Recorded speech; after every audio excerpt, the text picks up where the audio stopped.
This email came in from Megan. She says, I've read horror stories about buying a home with a renter still in it. Now, the listing that she's looking at says the renter has been notified that they must vacate by June 30th, but the renter says they would prefer to stay, and if the buyer is okay with that, the renter would stay. Now, Megan is saying that we aren't okay with that. The house is listed at 150,000 and well below our budget, but the backyard's perfect for the daughter. It's already fenced in. It looks new, so she's wants to buy it. She's guessing though, what happens if the offer is accepted? What happens to the renter? What should they put in the contract to protect her that the renter leaves? Lee, it's a good question for anybody thinking of buying a house that has a renter in it.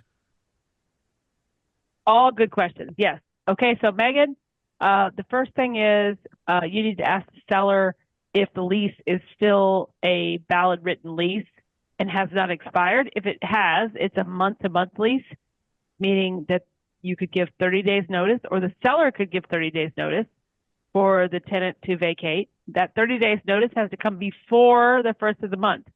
It can't be that you close on the 12th and you send them something to leave on the 12th of the next month. It has to be before the next rent is due. So if it's still a valid lease, then they get to take the property subject to that lease.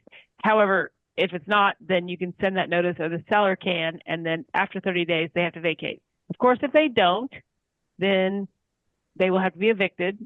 Eviction takes about 2 or 3 months in Jefferson County, if that's where you are, to get a court date, to get a set out date, all of that. It takes about 2 to 3 months. In your contract, you could put that the seller must provide you a copy of the lease, and the seller must provide a notice to the tenant to vacate prior to the next month, which would be June 1st.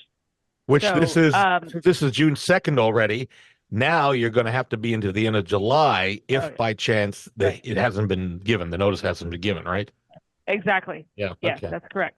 Yep. So what if, I guess on the lender side, it's crazy. I don't recall ever having this happen, but let's say they say, hey, we're going to move out, but then they decide not to move out. We're about ready to close.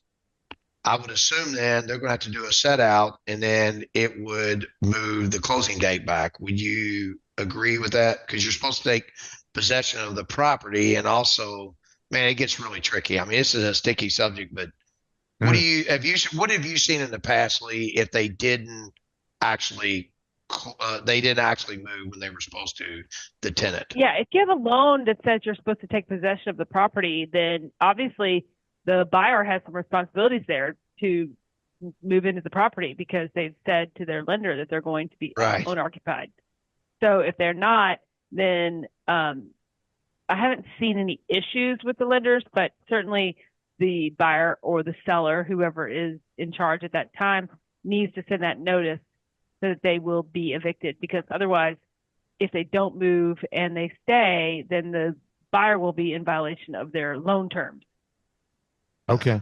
All right. Well, it's a sticky wicket, but it's a good question, Megan. We wish you the very best on that. Just go with your eyes open. And legal advice is always available through Lee if you need her.